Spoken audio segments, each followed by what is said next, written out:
अभी हम page number 316 पे आ जाते हैं। Finance commission, page number 316 polity की फाइनेंस कमीशन। तो फाइनेंस कमीशन से रिलेटेड कुछ क्वेश्चंस हैं, उससे पहले कुछ फैक्ट्स देख लेते हैं। Article 280 of the constitution provide करता है फाइनेंस कमीशन के बारे में, और president of India finance commission को अपॉइंट करते हैं। हर 5 साल के अंदर एक बार ये अपॉइंटमेंट होता है, 5 साल के लिए रिकमेंडेशन देता है। ये क्या रिकमेंडेशन देता है? केंद्र सरकार को रिकमेंडेशन देता है कि केंद्र सरकार के पास जो टोटल टैक्स कलेक्ट होता है उसमें से केंद्र सरकार को कितना टैक्स बांटना है स्टेट्स के अंदर, और किस स्टेट को कितना देना है ये भी बताता है।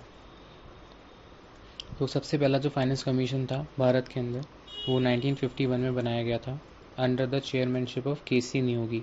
तो पूछा जाता है क्वेश्चन में कि first finance commission of India was establish under which person? K C. Neogy. Appoint कौन करता है? प्रेसिडेंट करते हैं। फिर जो अभी फ़िलहाल के अंदर फाइनेंस कमीशन जिन्होंने 2020 से 2025 तक की रिपोर्ट दी, वो था एन.के. सिंह।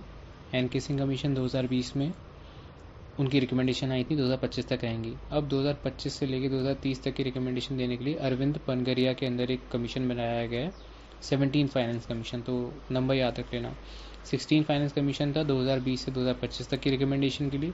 17 फाइनेंस कमीशन अभी से बना दिया गया है, वो 2025 से 2030 तक की रिकमेंडेशन देगा। सबसे पहला फाइनेंस कमीशन था के.सी. नियोगी के अंदर। अब स्टेट के अंदर भी एक फाइनेंस कमीशन होता है जिसे बोलते हैं स्टेट फाइनेंस कमीशन, और स्टेट फाइनेंस कमीशन रिकमेंडेशन देता है स्टेट गवर्नमेंट को, स्टेट गवर्नमेंट को अपने टैक्सेस में से कितना हिस्सा देना है नगर पालिका या फिर म्यूनसिपैलिटीज़ या फिर पंचायत। तो स्टेट फाइनेंस कमीशन का ये फंडा होता है। अब क्वेश्चन देख लेते हैं।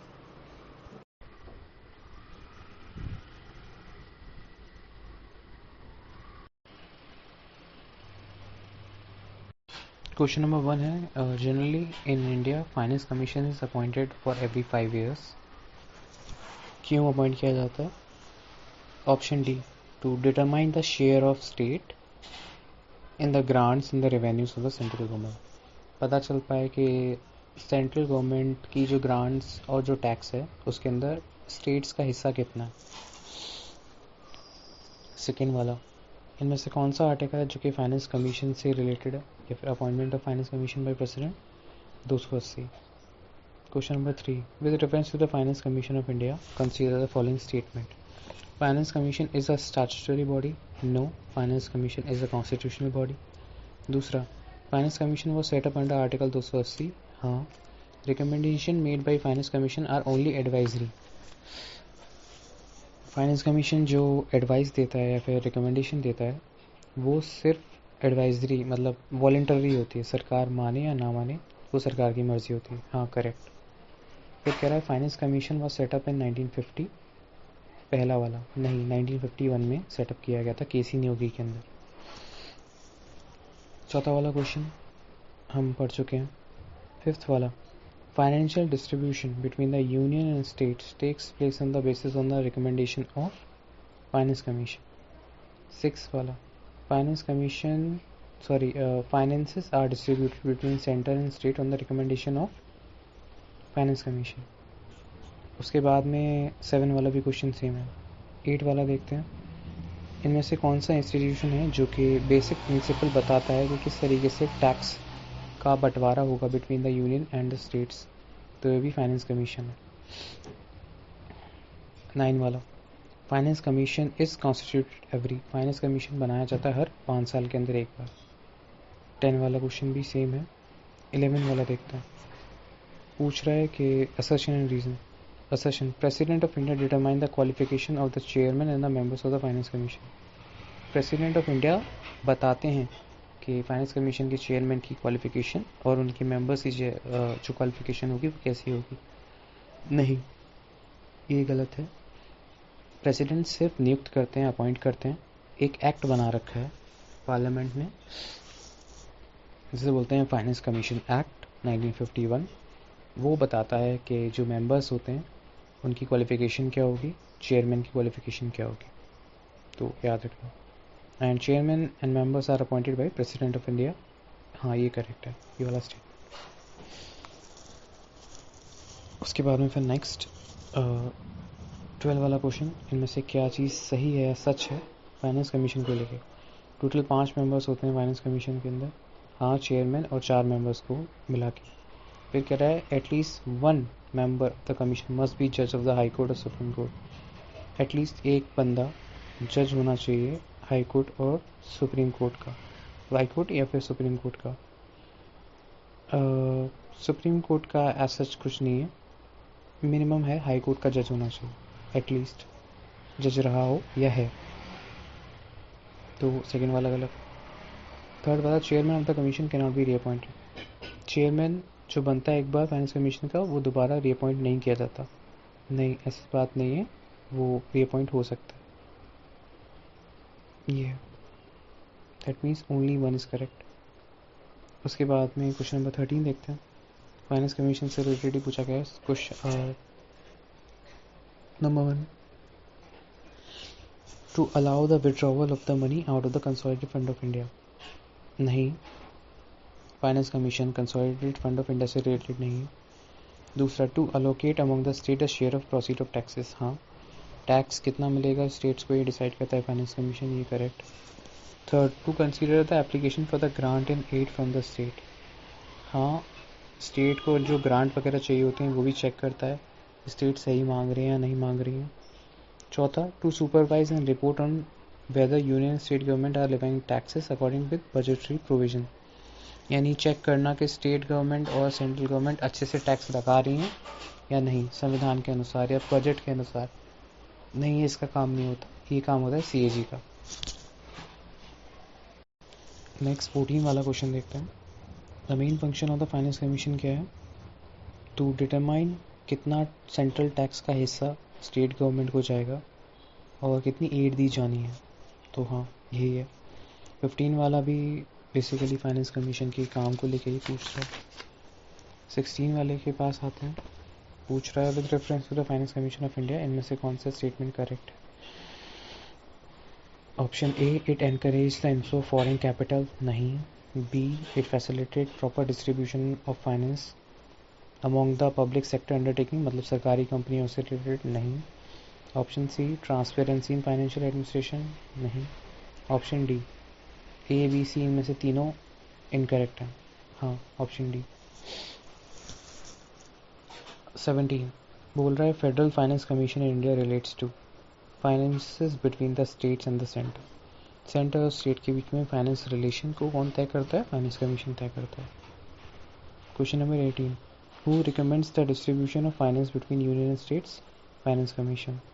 19 वाला, इसमें से बताओ कि चेयरमैन कौन है 12th फाइनेंस कमीशन। ये नहीं पूछा जाएगा अभी क्योंकि उस टाइम की करंट अफेयर्स का क्वेश्चन था।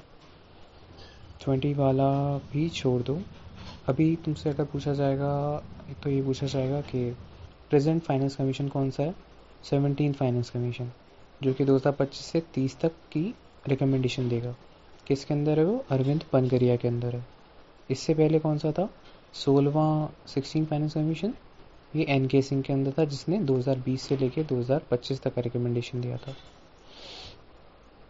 उससे पहले जो 15 फाइनेंस कमीशन था वो NK सिंह, हाँ सॉरी, आई एम सॉरी, थोड़ा सा बदलाव करना चाहूँगा मैं इसमें। ये जो 15 फाइनेंस कमीशन है वो 2020 से 2025 तक का रिकमेंडेशन दे रहा था, उसके चेयरमैन थे NK सिंह।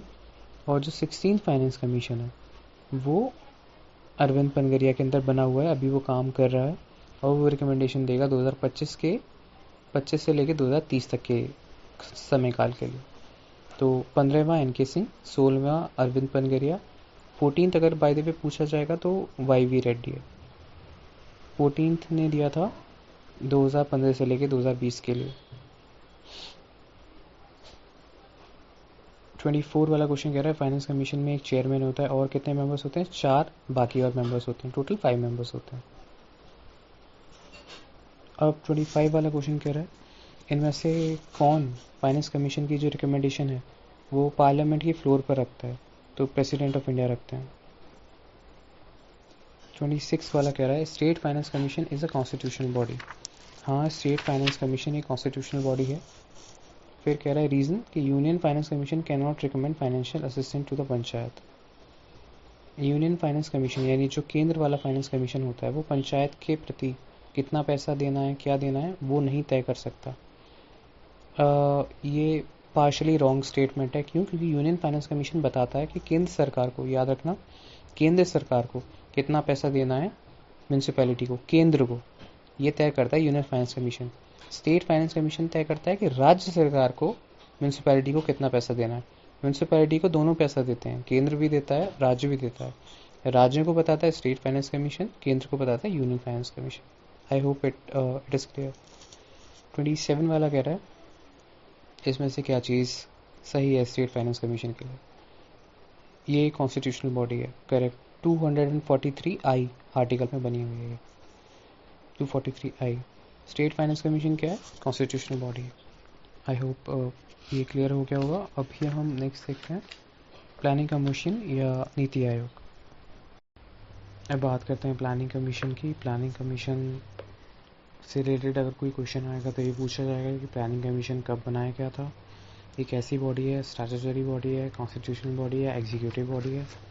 तो ये एग्जीक्यूटिव बॉडी है क्योंकि ना ही ये किसी एक्ट के द्वारा बनाई गई है, ना ही संविधान के द्वारा बनाई गई, मतलब संविधान के अंदर कुछ है प्लानिंग कमीशन से रिलेटेड।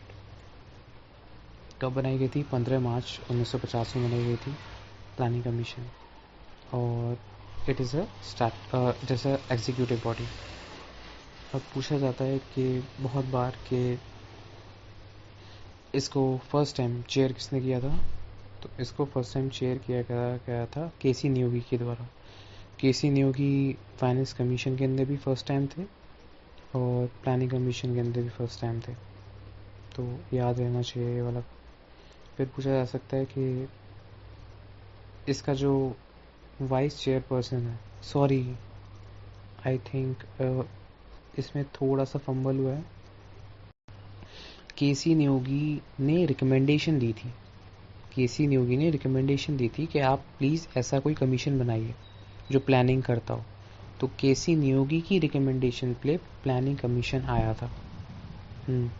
और इसके जो चेयरमैन होते हैं, जैसे नीति आयोग के चेयरमैन प्राइम मिनिस्टर होते हैं, ऐसी प्लानिंग कमीशन के चेयरमैन थे उस टाइम के प्राइम मिनिस्टर। तो first chairman of that planning commission was Jawaharlal Nehru. और पहले जो वाइस चेयरपर्सन थे प्लानिंग कमीशन के वो थे गुलजारी लाल नंदा।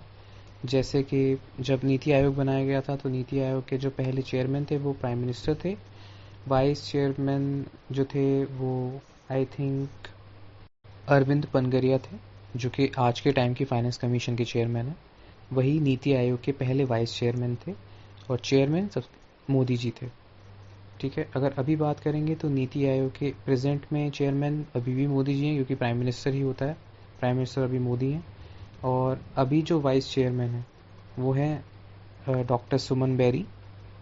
और एक सीईओ भी होता है, तो सीईओ जो अभी नीति आयोग में है वो है BVR सुब्रमण्यम। ठीक है, अब जब प्लानिंग कमीशन बना था, प्लानिंग कमीशन क्या करता था? प्लान बनाता था। उस प्लान को ओके करने के लिए या फिर उस प्लान के पक्ष में यस करने के लिए एक मीटिंग बुलाई जाती थी एक काउंसिल के अंदर, जिसे बोलते थे नेशनल डेवलपमेंट काउंसिल। तो एक और बॉडी बनाई गई थी प्लानिंग कमीशन के साथ साथ जिसका नाम था national development council. National development council के अंदर सारे स्टेट के CM और प्राइम मिनिस्टर आते थे। प्लानिंग कमीशन जो प्लान बनाता था देश को डेवलप करने के लिए, राज्य को डेवलप करने के लिए, वो नेशनल डेवलपमेंट काउंसिल के अंदर प्लान्स रखे जाते थे। और उस टाइम जो CM होते थे या फिर जो स्टेट गवर्नमेंट के जो भी अधिकारी वगैरह आते थे और केंद्र सरकार के अधिकारी होते थे, साथ में मिलके उस प्लान के ऊपर चर्चा करते थे और उसके ऊपर अप्रूवल लेते थे। तो ये करता था प्लानिंग कमीशन, साथ के साथ national development council. Planning commission plan बनाता था, नेशनल डेवलपमेंट काउंसिल में सभी की मीटिंग होती थी और सब उस प्लान को अप्रूव करते थे। अब ना ही प्लानिंग कमीशन रहता है, ना ही नेशनल डेवलपमेंट काउंसिल रहता है। ये दोनों बॉडी आज के टाइम पे नहीं है। आज के टाइम पे सिर्फ एक बॉडी है, नीति आयोग। प्लानिंग कमीशन को रिप्लेस कर दिया गया था नीति आयोग के द्वारा और नीति आयोग बनी थी 1 जनवरी 2015 को, 1 जनवरी 2015। क्वेश्चन नंबर 1 कहता है planning commission has been abolish by prime minister. Planning commission को किस प्राइम मिनिस्टर ने एबॉलिश किया था? नरेंद्र मोदी। और जनवरी 2015 के अंदर नीति आयोग स्टेब्लिश किया गया था किसके द्वारा? सेकंड वाला क्वेश्चन कह रहा है यूनियन कैबिनेट के द्वारा। यूनियन कैबिनेट ने मतलब एग्जीक्यूटिव रेजोल्यूशन से पास किया था, यानी एग्जीक्यूटिव बॉडी है, ना ही वो एक्ट था, ना ही कॉन्स्टिट्यूशन अमेंडमेंट था, ना ही ऑर्डिनेंस था। सिर्फ कैबिनेट यानी मंत्रियों ने सोचा कि हाँ एक ऐसी बॉडी बनानी चाहिए और उन्होंने बना दी। थर्ड वाला क्वेश्चन, ये प्लानिंग कमीशन को रिप्लेस किया गया था नीति आयोग के द्वारा किस दिन को? तो 1 जनवरी 2015। फिर पूछा गया चौथा वाला कि who was the first chairman of the NITI Aayog, first vice chairman, sorry chairman तो प्राइम मिनिस्टर ही है, वाइस चेयरमैन पूछ रहे हैं। Vice chairman of the NITI Aayog first Arvind पनगरिया, जो कि अभी फिलहाल 16 फाइनेंस कमीशन के अध्यक्ष हैं, फाइनेंस कमीशन के अध्यक्ष हैं अरविंद पनगरिया, वही पहले वाइस चेयरमैन थे नीति आयोग के। फिर बोल रहा है when was the planning commission establish, planning commission कब स्टेब्लिश किया गया था? तो प्लानिंग कमीशन स्टेब्लिश किया गया था 15 मार्च 1950 में। 6 वाला कह रहा है planning commission was establish by, planning commission कैसे स्टेब्लिश किया गया था? बिल्कुल सेम उसी तरीके से जैसे नीति आयोग स्टेब्लिश किया गया था, special resolution pass by the union cabinet. 7 वाला, इनमें से कौन सी एक्स्ट्रा कॉन्स्टिट्यूशनल बॉडी है? एक्स्ट्रा कॉन्स्टिट्यूशनल यानी कॉन्स्टिट्यूशनल से बाहर वाली, तो वो है NITI Aayog. Question number D, which one of the following is an extra constitutional body? NITI Aayog. 9 वाला सेम क्वेश्चन है, इसमें से कौन सी कॉन्स्टिट्यूशनल बॉडी है, कौन सी नहीं है। 11 वाला भी सेम पूछ रहा है, इसमें से कौन सा कॉन्स्टिट्यूशनल ऑर्गन है, कौन सा नहीं है। तो प्लानिंग कमीशन कॉन्स्टिट्यूशनल ऑर्गन नहीं है, ये कॉन्स्टिट्यूशन में नहीं दे रखा था।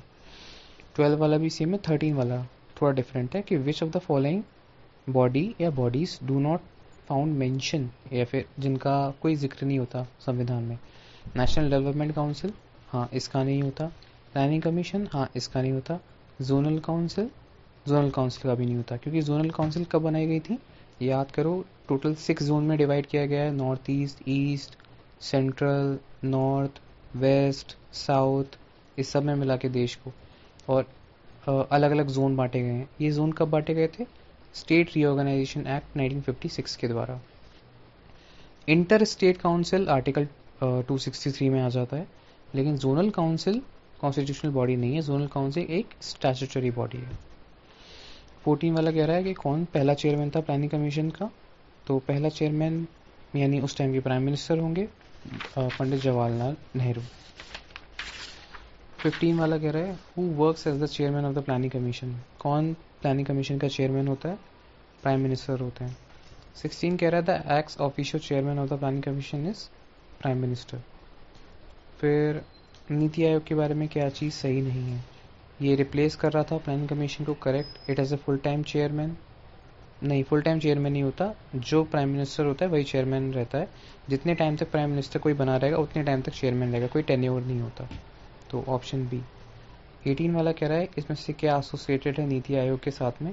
नरेंद्र मोदी एसोसिएटेड है, क्योंकि नरेंद्र मोदी ने ही बनाया था नीति आयोग 1 जनवरी 2015 को। और हाँ, जो वाइस चेयरमैन होता है प्लानिंग कमीशन का, या फिर वाइस चेयरमैन होता है नीति आयोग का, उसको वही रैंक मिलती है जो कि कैबिनेट मिनिस्टर को मिलती है। जो हम ऑर्डर ऑफ प्रेसिडेंस पढ़ते हैं, तो ऑर्डर ऑफ प्रेसिडेंस के अंदर यही रैंक मिलती है। आई होप ये क्लियर होगा। अब नेक्स्ट वाला क्वेश्चन है कि the importance given to the deputy chairman of the planning commission.